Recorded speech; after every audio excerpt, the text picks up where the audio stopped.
Alô, alunas, alô, alunos, bom dia, muito bom estar aqui na presença de vocês novamente. Eu me chamo Chico Chicote e eu sou professor de português. Hoje nós veremos tipos de sujeito. Essa aula é um oferecimento do Centro Educacional Edificar, tá bom? Olha só, gente, na aula passada nós tínhamos visto que o sujeito e o predicado fazem parte do que nós chamamos de termos essenciais da oração, tá? Se é essencial, é porque é fundamental, é primordial a existência deles dentro de uma oração. Ou seja, imagina eu, Chicote, sem o meu cabelo. Seria o Chicote? Seria, né? Eu conseguiria viver sem esse cabelo lindo, cacheado. Mas imagina só se eu não tivesse a cabeça. Será que eu ainda iria existir? Com certeza não, né? Então, essencial vem disso. Sem eles não é possível aí haver frase, tá? Facinho, tá bom? Então, olha só. Você vai pegar o seu livro lá na página 113, tá? Enquanto você pega esse livro, eu pego meu óculos, abram lá na página 113, que teremos lá o tópico análise linguística, tá? Esse tópico aqui. Sujeito simples, composto e desinicial. Já que o sujeito e o predicado fazem parte do que chamamos de termos essenciais da oração, nada mais justo do que nós vermos o que é cada um deles. O que é o sujeito, o que é o predicado e assim por diante. Hoje nós vamos falar um pouquinho mais sobre o sujeito. Nós já falamos um pouco naquela apostila na qual eu escrevi para vocês lá com maior carinho, com maior dedicação, tá?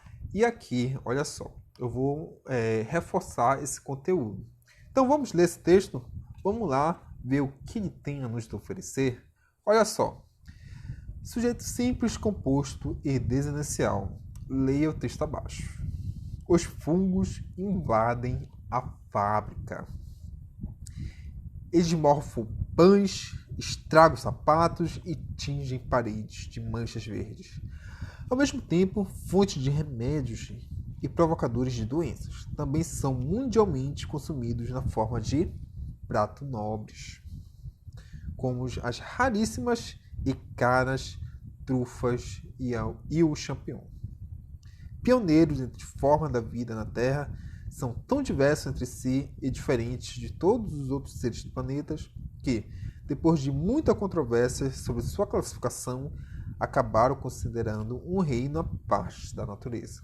Os fungos começam a ser cobiçados para estudar empresas brasileiras no controle de qualidade de produtos industrializados.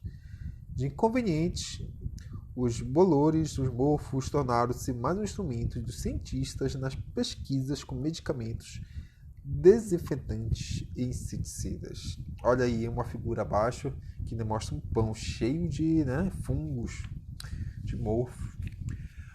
Esse assunto é muito caro, esse assunto ele é muito, digamos, pertinente lá para o nosso professor Kevin. Então, se você tiver mais curiosidade, procure, diga que o professor Chico Chicote falou um pouquinho de fungos, né? Qual é o reino deles. Então, conversa lá com o seu professor de biologia, tá bom? Então, gente, olha só.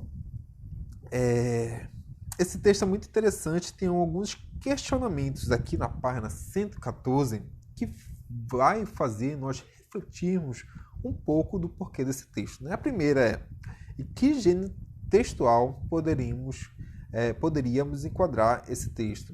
Qual o tema desse texto? Qual o sujeito do verbo morfar no primeiro período do texto? Porque o verbo tornar-se está flexionado no plural, tornaram-se no último período do texto, indica o sujeito do verbo ser segundo período do texto. Bom, essas cinco perguntas eu vou querer que vocês me respondam lá no nosso grupo do 6º ano do Colégio Edificar, tá bom? Então eu aguardo lá o parecer de vocês, tá? Então vamos lá continuar a leitura aqui no nosso livro. Olha só. No primeiro período desse texto, o pronome eles funciona sintaticamente, veja só, sintaticamente como sujeito do verbo morfar. Como esse sujeito apresenta apenas o núcleo, é classificado como sujeito simples. Em outras palavras, o que ele está falando? Ele está falando isso daqui, ó. Opa, olha só. Eles morfam pães, estragam sapatos e tingem paredes, tá? Eles é um pronome. Se a gente for lá pela morfologia, lá pela classes de palavras. Mas se a gente for por uma perspectiva sintática, né, pela análise da frase, realmente, a gente vai perceber que eles aqui, ele desempenha o papel de sujeito. O que é o sujeito? Eu já falei para vocês, né? Sujeito sempre vai ser de quem se fala, daquilo que se fala, tá? Então eles aqui, olha só, eles é um sujeito simples, porque só há um núcleo, tá? Eu vou trazer um outro exemplo mais tarde, onde eu tenho um sujeito enorme, mas só tem um núcleo também, tá? Aqui, coincidentemente, o sujeito só é uma palavra e essa palavra é um núcleo. Chicote, mas como é que se descobre o sujeito? Muito simples, gente, olha só. O sujeito, a gente sempre vai fazer a pergunta ao verbo, tá bom? Então, onde está o verbo aqui? O verbo está morfam, olha só. Morfam, aqui está o verbo, tá? Então, quem mofa pães, estraga os sapatos e tinge? Quem é que mofa? Eles. Eles quem? Né? Os fungos. Então, o eles aqui está funcionando, desempenhando o papel de sujeito. Então, sempre a gente vai começar uma análise pelo verbo. A gente pergunta ao verbo quem é. Aí, quem for que aparecer será o nosso sujeito. Muito bacana, né? Então, olha só. Isso aqui está no livro de vocês, lá na página 114. Né? Já no último período... Opa, vamos lá.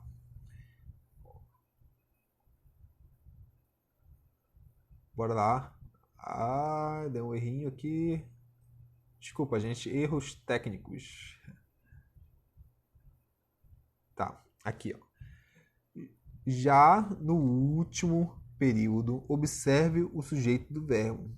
Torna-se, é formado de dois núcleos. Né? Então, olha só. Vejam essa frase aí. Ó. Os bolores, os morfos, tornaram-se mais um instrumento dos cientistas. Então, perceba aqui que, nesse caso, vou até aumentar um pouco mais aqui. Olha só.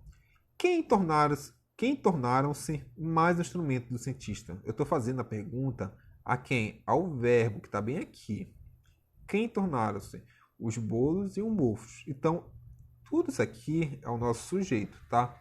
Só que percebam, há dois núcleos, tá? Aqui, ó, esse e esse. Por ter dois núcleos, então, trata-se de um sujeito composto, tá? Então, agora observem.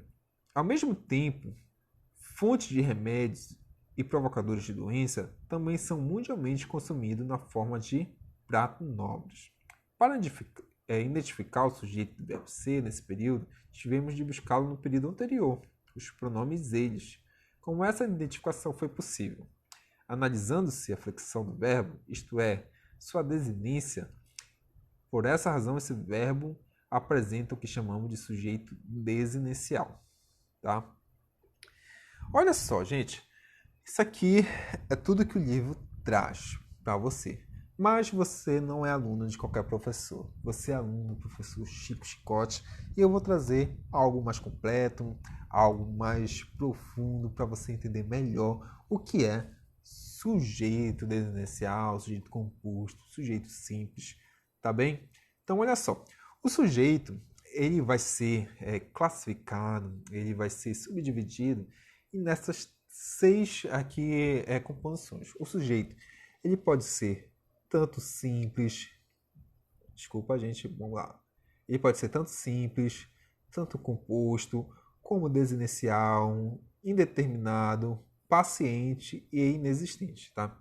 Nós vimos no livro, ele só trouxe essas 3 classificações aqui. Foi o simples, o composto e o desinencial, tá? Olha só, então vamos falar um pouquinho mais a respeito disso, tá?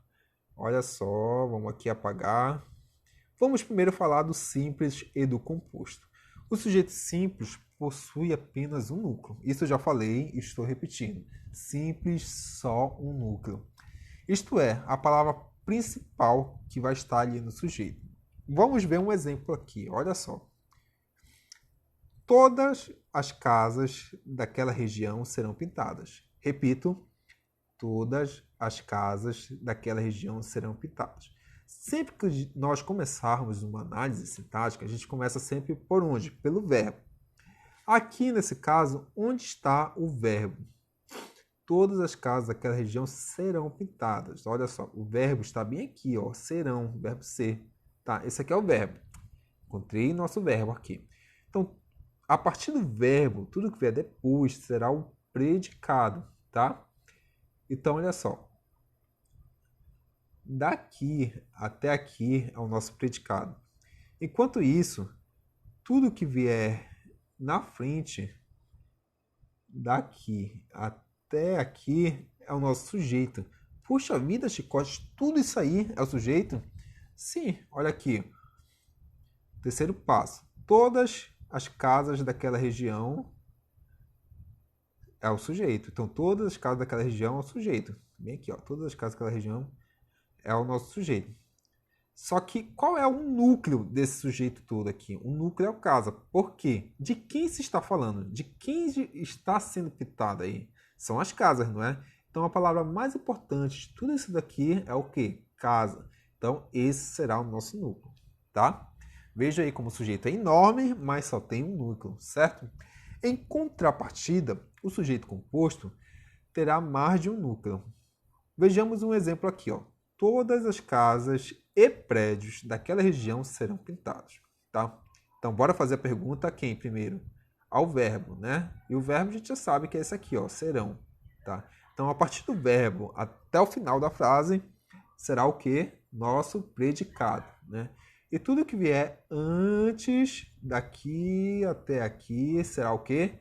Nosso sujeito. Então, todas as casas e prédios daquela região serão pintadas. Então, tá, nosso sujeito é essa primeira parte aqui, todas as casas e prédios. Percebam que casa não aparece mais sozinho. Tem uma outra companhia aí de prédio.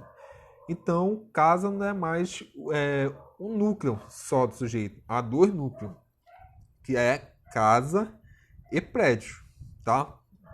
É importante ressaltar que sempre aqui, ó, serão, está no plural, ele sempre vai concordar com o sujeito que é composto. Já que tem dois aqui, dois elementos, né? Então o verbo tem que estar no plural, tá bom? Então, muito simples. Composto tem dois sujeitos, ou composto tem dois núcleos, e o simples tem apenas um núcleo. Muito fácil, muito tranquilo, tá? Agora, para ver um pouquinho o sujeito desinicial, sujeito indeterminado, tá? Olha só, o desinicial nós tínhamos visto da agorinha, que é uma espécie de sujeito oculto, né? É aquele sujeito que está lá, mas não está. Já explico. É aquele sujeito que ele não vai aparecer, mas a partir do verbo nós poderemos saber quem é. Olha só, um belo exemplo eu trouxe aqui para vocês. Viajei durante 15 dias. Vejam aí, isso aí. Viajei durante 15 dias. A gente sempre começa uma análise por onde? Pelo verbo, né? E como a gente descobre o verbo? A gente tem que conjugar, né? Vamos ver essa palavrinha aqui, viajei. Se nós conjugássemos eu viajo, tu viajas, ele viaja, olha, funciona, está sendo conjugado. Então, esse aqui é o verbo, tá? Viajei é o nosso verbo, tá? Então, do verbo até o final, tudo que vier aqui, ó, do verbo até aqui é predicado. Então, toda frase, é isso mesmo, gente, toda frase é predicado. E o sujeito dessa oração, Chicote? Quem o sujeito dessa oração? Muito simples, gente. Olha só, o sujeito aí, ele está oculto. Quem viaja, né, a algum lugar. Então, olha só. Quem viajou aqui? Eu viajei. Então, o sujeito aí, a gente descobre pela terminação do verbo. ei. Vamos ler aqui rapidinho que eu escrevi para vocês. Olha só. Quem viajou? Deixa eu tirar essas marcações aqui. Quem viajou? Eu, que não está presente na oração, mas a terminação, né, da concordância dá para entender isso. Já o sujeito indeterminado depende de alguns aspectos, né? Então, olha só, o verbo só pode ser transitivo indireto, só pode ser usado e acompanhado de preposições ou intransitivos, os que têm sentido completo e não precisam de complementos para que o sentido do enunciado seja compreendido. Nos dois casos, segue-se a partícula C, índice de indeterminação do sujeito, usa-se sempre na terceira pessoa do singular. Olha só, precisa-se de estagiários. Né? Vive-se bem nessa cidade. Nesses dois casos aí, não há a quem se atribua na prática o sujeito indeterminado. Tá? Então aqui, só agora, nós vimos dois tipos de sujeito. O desinicial, que é esse primeiro aqui, que existe o sujeito, tá? Existe sujeito, mas ele não aparece. Já o indeterminado, tá? Não tem quem chamar de sujeito, tá? Precisa-se de estagiários. Olha, não dá para dizer, olha, o sujeito é esse aqui. Não, é indeterminado. Simplesmente precisa-se. Vive-se bem na cidade. Olha, qualquer pessoa que for lá vai viver bem, sabe? Não dá para dizer especificamente o Chicote vai viver bem em Belém, certo? Então, vejam aí essa diferença entre sujeito desinicial e indeterminado. Bom, tem aquele paciente, eu já falei muito lá em verbos para vocês sabem que é um sujeito paciente e tem um inexistente. O sujeito paciente é aquele que vai sofrer a ação. Como um belo exemplo, temos aqui, ó, o muro foi construído pelo pedreiro. Então, o nosso sujeito é quem? O muro. Ele foi construído, ó, ele está sofrendo a ação do pedreiro, perdoe-me, do pedreiro. Então, percebo que esse tipo de sujeito que sofre a ação do predicativo é chamado de sujeito paciente. Olha só. Lembre-se que a voz passiva ela tem a voz passiva sintética, não é? Que é aquela frase mais curtinha que usa aí o ser, não é? Olha só, aluga-se casas, né? Mudando para uma voz passiva analítica, casas são alugadas, certo? Então vamos falar agora do sujeito inexistente, tá bom? Olha só, sujeito inexistente ocorre quando não se pode atribuir ação do verbo a algum ser. Os verbos empregados são impessoais. Por exemplo, hoje choveu em Belém e Ananindeua. Quem choveu? Não tem quem também. Assim, é uma questão da natureza e só chove. Acontece. Não há sujeito, entendeu? Ou melhor, o sujeito é inexistente. Trovejou. Alguém troveja? Nunca vi, né? Então, assim, ações da natureza, acontecimentos da natureza, geralmente, né, são sujeito inexistente, tá bom? Há alguns casos também aqui que temos que levar em consideração, por exemplo, o verbo haver, existir. Isso aqui eu não vou cobrar de vocês, mas assim, a título mesmo de reforçar um assunto, deixar bem completo para vocês, tá? Então, o verbo haver, no sentido de existir, por exemplo, havia muitos automóveis estacionados ali, aqui não há sujeito. Quem havia, né? Não há. O verbo fazer e haver empregado na indicação de tempo. Por exemplo, faz 2 semanas que não vejo. Aqui não tem sujeito também. Há 2 horas que não espero aqui. Que a espero aqui. Não é? E o verbo ser está empregado no sentido de tempo, data e distância. Por exemplo, é noite. É noite, não tem sujeito. Está calor. E realmente está muito calor agora. Então, essas frases aqui não há sujeito, tá? Certo? Tá, olha só. Eu quero deixar aqui algo bem claro, que a atividade lá da página 115, a atividade da página 115 ficará para casa, tá? 115 ficará para casa. Chicote, eu acho que tem uma atividade que faltou terminarmos, exatamente. E é isso que nós faremos agora. Então você vai lá pegar seu livro, lá na página, vou já falar aqui para vocês, na página QD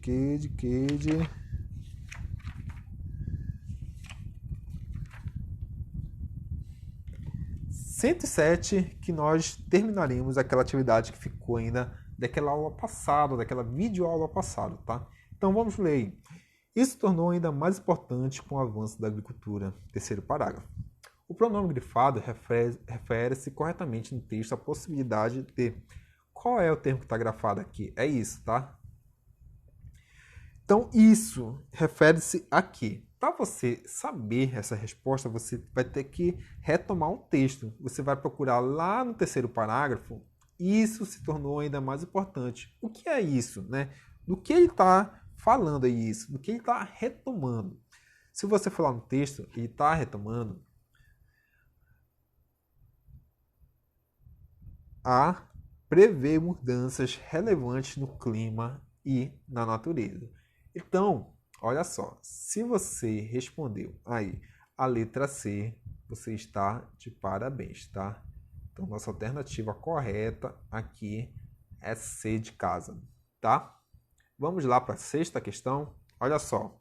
Considerando as informações apresentadas nesse artigo de divulgação científica, assinale V para afirmações verdadeiras ou F para afirmações falsas. A. Vamos lá. Conhecimento dos povos primitivos sobre o movimento dos astros no céu começou há pouco mais de 30 mil anos na Alemanha. De acordo com o texto, isso aqui é verdadeiro ou falso? Olha, esses conhecimentos primitivos são muito antigos, né? Datam antes do nascimento de Jesus Cristo. Então, está falsa essa alternativa A, tá bom? B. Os povos pré-históricos utilizavam seus conhecimentos tecnológicos para entender o traçado do Sol, da Lua, dos planetas e das estrelas. Está certa essa afirmação? Hein? Os povos pré-históricos utilizavam seus conhecimentos tecnológicos para entender o traçado do Sol. Será que é isso que o texto nos fala? Talvez não, né? Bora deixar em stand-by isso aí. Provavelmente isso aqui seja falsa, tá? Então isso aqui provavelmente seja falsa. Bora ser. Denomina-se arqueoastronomia o conhecimento astronômico dos povos antigos. Sim, isso a gente pode entender a partir do texto, tá? Então essa aqui é a verdadeira. Bora lá. A estátua de um mamute com mais de 30 mil anos é a maior prova de que povos antigos conheciam a constelação de Órion. Não, essa aqui é falsa, tá? Isso aqui não é a informação que o texto nos passa. Tá, bora lá para E. O solstício do inverno corresponde a uma época do ano em que um dos hemisférios é menos ensolarado. Sim, verdadeiro. Então, bora colocar verdadeiro essa aqui. Aí é verdadeiro, tá? F. A astrologia realmente tomou o corpo na Mesopotâmia. Verdadeiro também, tá?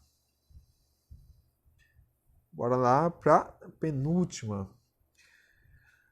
A Mesopotâmia inclui a parte atual do Iraque. Sim, se a gente for ler o texto, é exatamente isso mesmo. Então, verdadeira também. E, por último, muitos anos antes do nascimento de Jesus, povos da Mesopotâmia já compreendiam o fenômeno dos eclipses.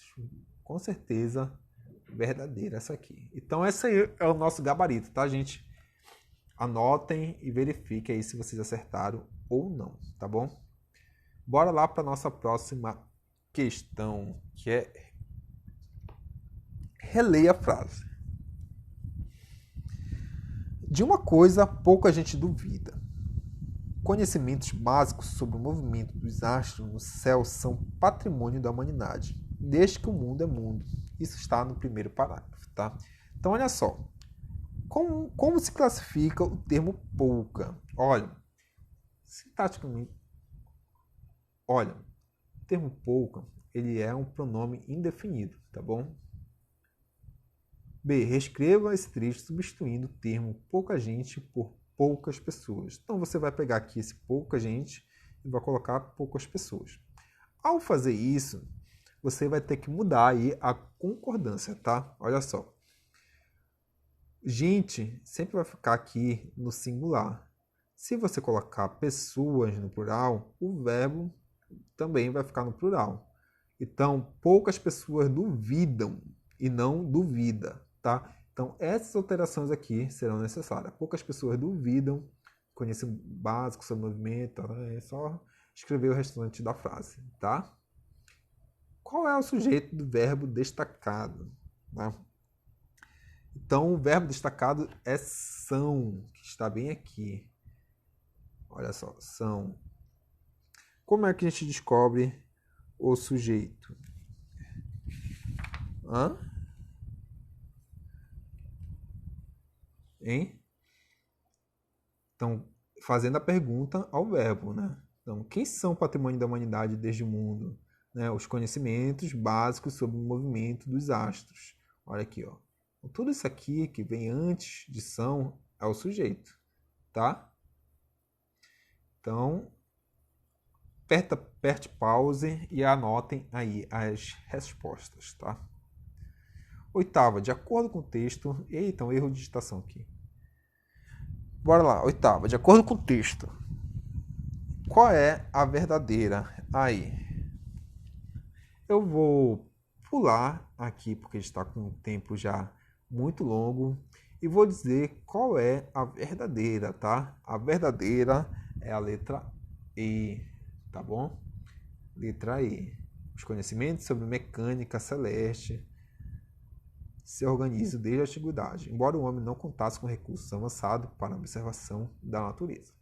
Então anote essa resposta e vamos para a próxima, para a nona.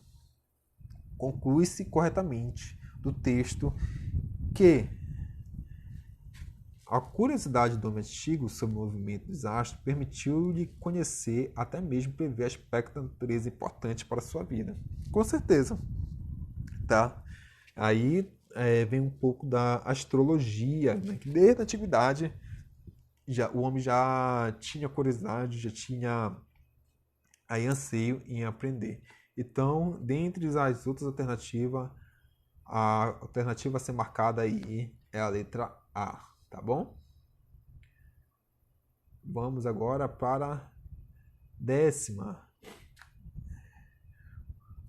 Abre aspas. Com o caminho que os planetas descrevem no céu, no terceiro parágrafo, o verbo flexionado no mesmo tempo e modo que o do grifado acima está também grifado na frase. Então, nesse caso aqui, descrevem. Aqui nessa frase, o verbo é traça, que está no presente. Esse aqui também está no presente. Então, logo de cara, a gente descobriu que a nossa alternativa é a letra A, tá bom? Então, se vocês tiverem alguma dúvida, vocês podem me procurar lá no WhatsApp. Nossa aula já está chegando já a mais de meia hora.